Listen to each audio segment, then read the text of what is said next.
I think in combination with the rest of the SEM9 roster, however, because they have a bunch of dive, right? So they've got Trundle, they've got Jax, which are going to combo pretty well in any type of dive instance, and then Vex, depending on how you play the fear, also can be used for engage or disengage. So I'm not sure how much SEM9 has practiced Jax and Vex together, but it is actually a bit tricky to pull that one off. So we'll see. We'll see if it's something that we've practiced in scrims lately or not. Because as we mentioned, this is a super crucial match coming in for SEM9 today.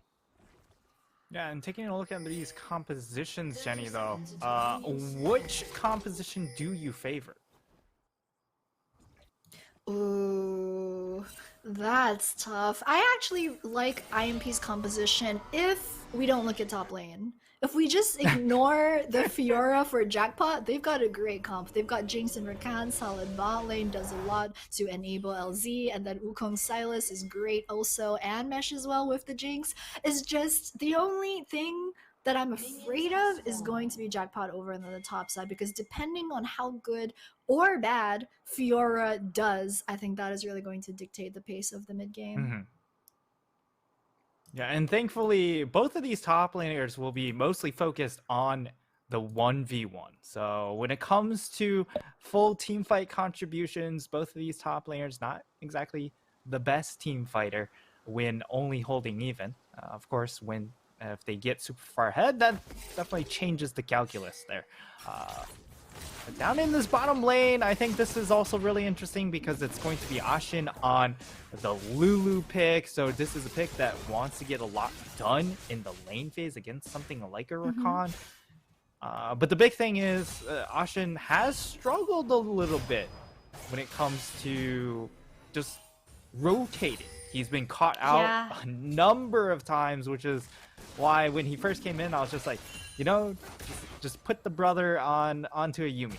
You know, he can't get caught out unless if his bot lane partner is trolling. Y'all's brothers now, Frank? Is that what's going on?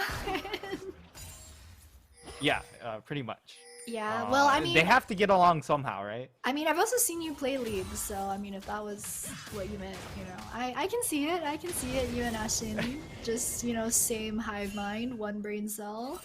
Yeah, that's me. But, I mean, yeah.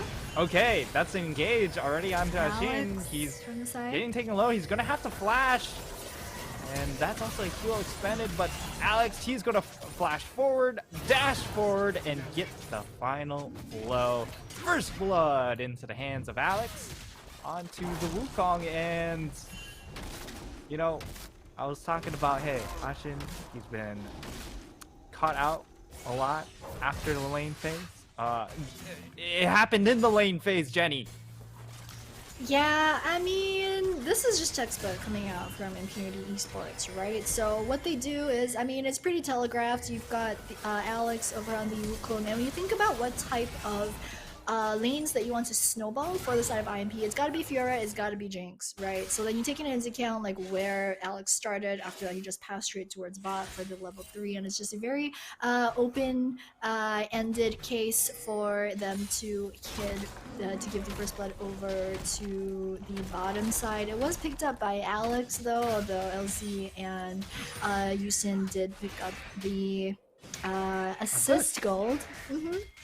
So they will have that one in their pockets. It also helps to delay just the Aphelios' scale later on. It's always good to, you know, give the Jinx a whole bunch of kills, and then when you take into account the lane counterpart, it gets doubly better for the side of IMP. And I mean, they do have Silas in mid, so they have like a couple of options in terms of which lane they want to turn into like the lane bully type of lane. But oh, no name jumping on a Jackpot. Jackpot's got the parry though. Ooh, no name played that so trade close.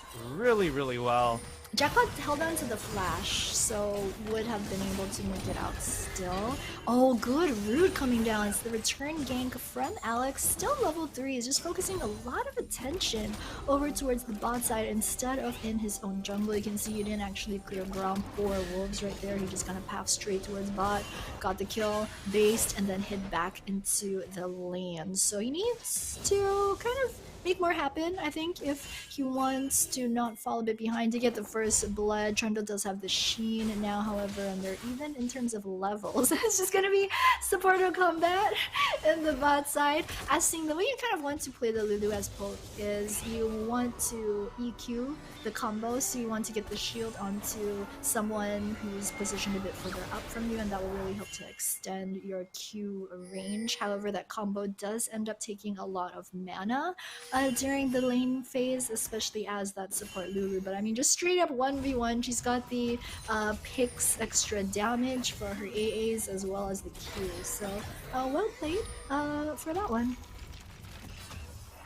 Yeah, of course, in a 1v1 against Yusin, you are going to win that trade out, but it doesn't matter. Yusin, he was looking for the recall anyways, so taking a bunch of damage doesn't matter too much for him, as he will now go into that bot pixel, remove that ward, make his way down to that bottom lane, and right now Impunity feeling pretty comfortable with this bot lane, with the Jinx being able to you know, alleviate some of the early pressure that can come out from Aphelios.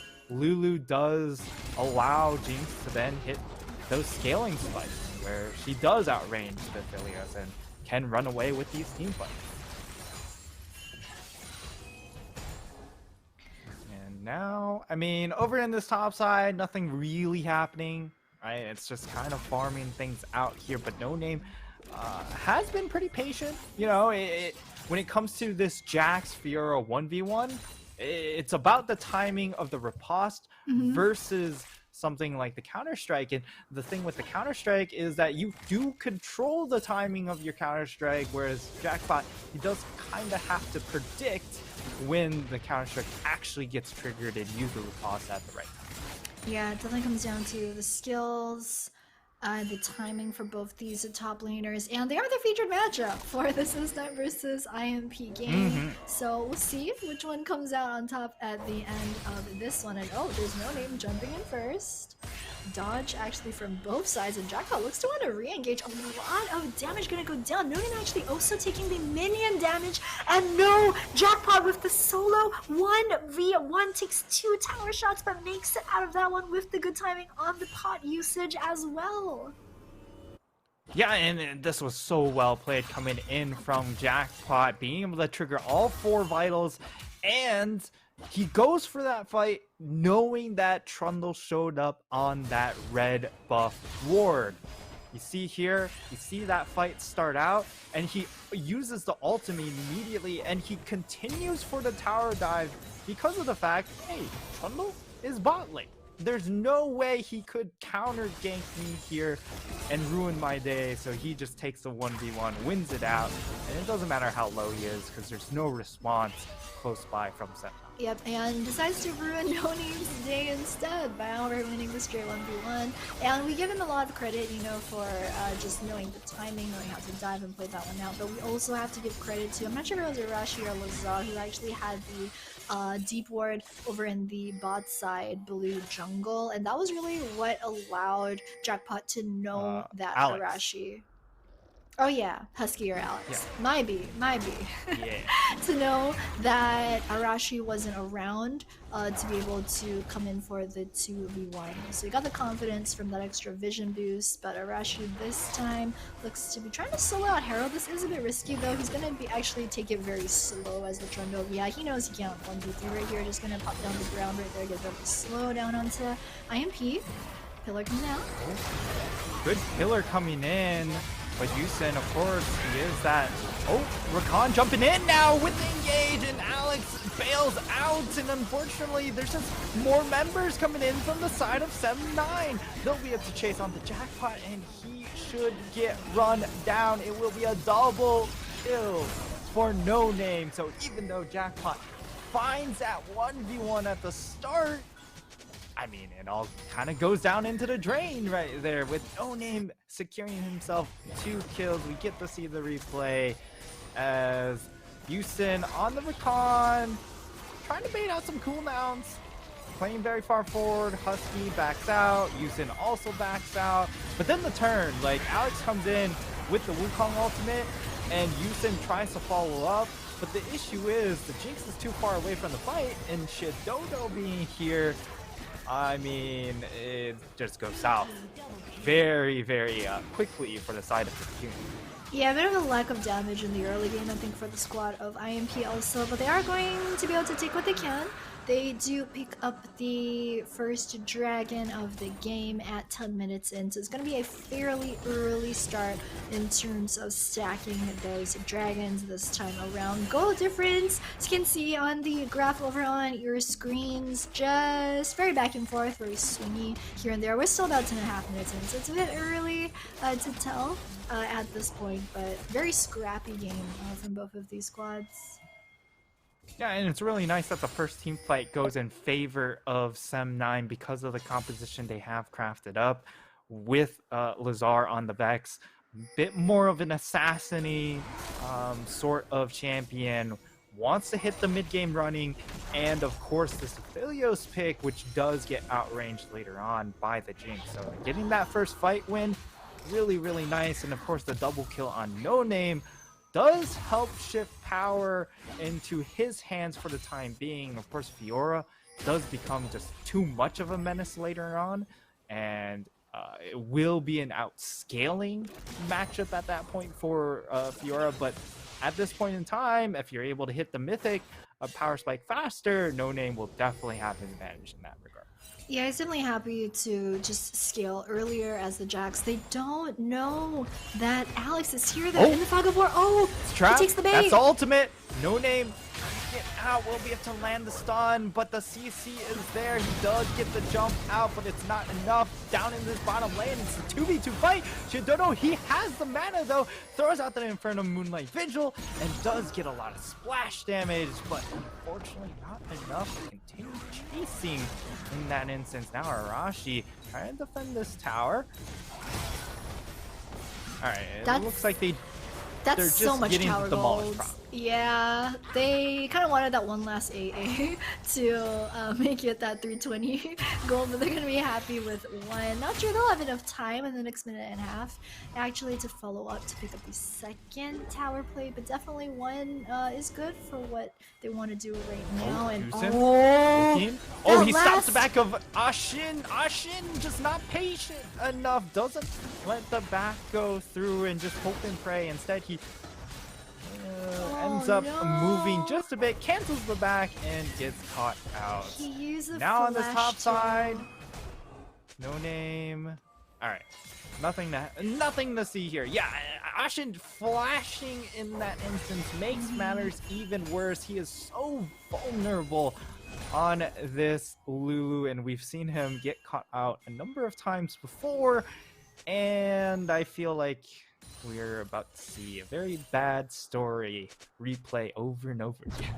Yeah, it might just be tragedy unfolding in front of our eyes once again. Just so much attention from both of these squads top side. So Arashi is showing, so Jackpot knows what's up. He's just gonna back off, and Shelly should be able to pick up 2 charges at least for this one. I'm not sure if Fiora wants to try and contest. They do have Lazar as well as 4 Ashin. people top. 4 people now top lane. Jackpot needs to make a decision, and he will get teleport assistance coming in. Also has Alex. They will be able to hold onto this tower, but they do lose a lot of plates, a lot of resources expended up in that top side from both teams. But because of the man advantage up top side for SEM9, it does mean that they are at a man disadvantage down in that bottom lane. And Jinx, you know, I don't. Oh, she got like that. Impunity win this trade. She got that. They get a couple more plates for the Jinx, right? It was 2 seconds right before the plates had disappeared. She managed to get, I think, 4 of them, which is a pretty hefty amount of change right there. So they're definitely going to be very happy with that one. And SEM9, they were hoping to get the top tower as well as first break. They didn't get that. It actually went over to the Jinx instead. So that definitely will cost them.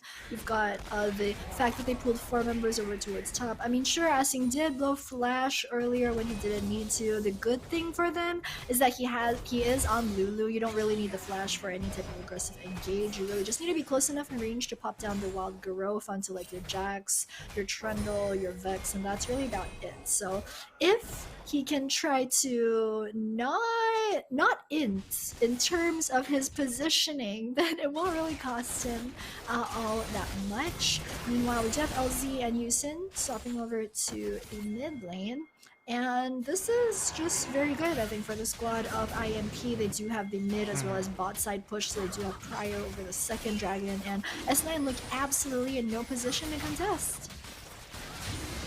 Yeah, they're definitely not in the spot to contest that dragon.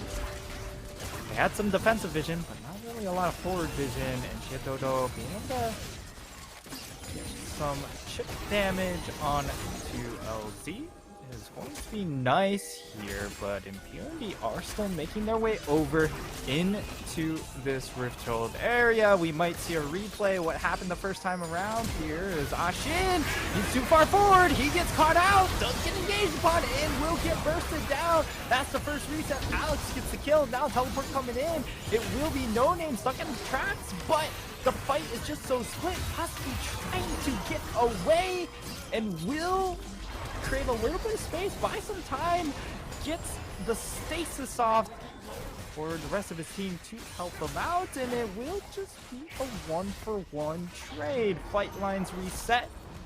Now maybe we go again. No ultimates available, although Jackpot still has his. He's not exactly in a spot to respond.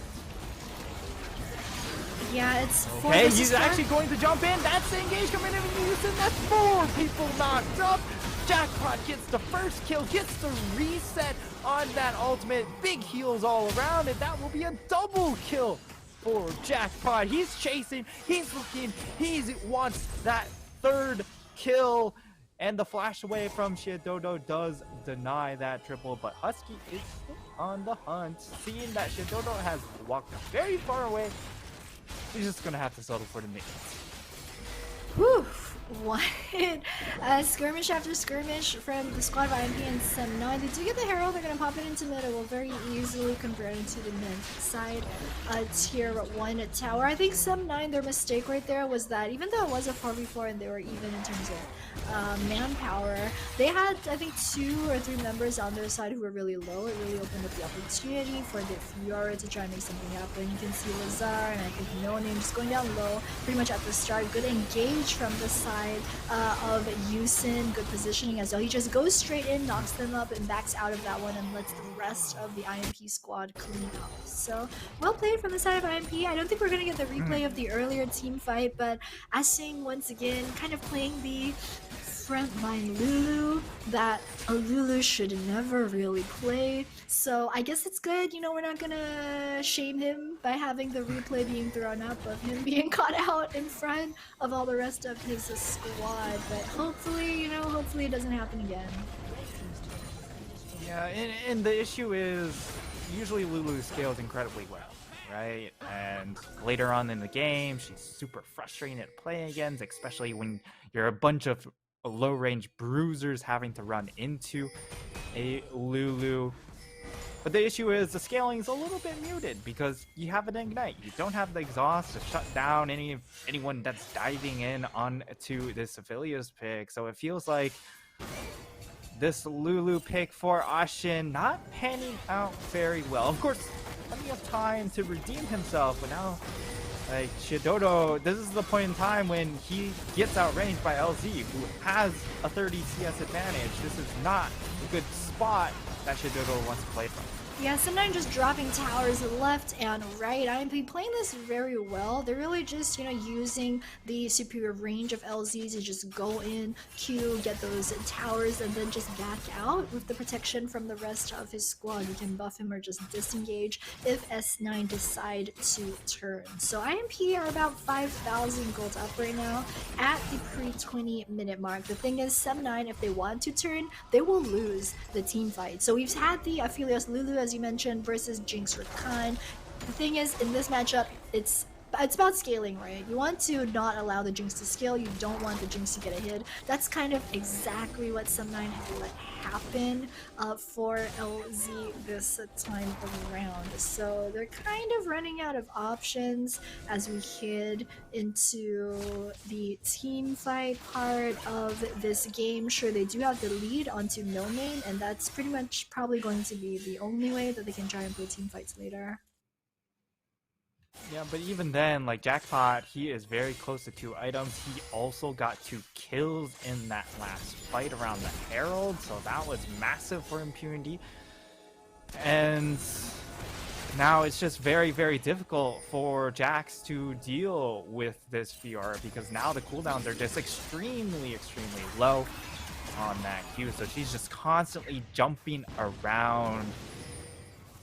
As it will be Impunity to start out this dragon, and it does look like SEM9, they are not interested in trying to contest. They throw down the blue trinket just to confirm that this dragon will not be theirs. It will go into the hands of Impunity. IMP have just had such good timing on the dragon as well as control. We saw him pick up the first dragon 10 minutes in. Every 5 minutes, pretty much, they've just been getting the next one. And I don't understand why SEM9 don't try to contest this, although they are far behind in gold. They're just kind of looking to stem the bleeding at this point, but by just not contesting the second dragon, which I think they might have had a chance for, I think it's really opened the door for IMT to push this. The thing is, the good... Oh no! Engage the jump.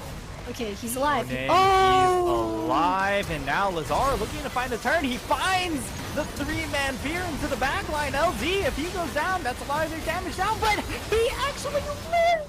He lives, he gets 3 stacks, and now all aboard the ship of disaster. It's Titanic for SEM9 as everything goes down into the drain.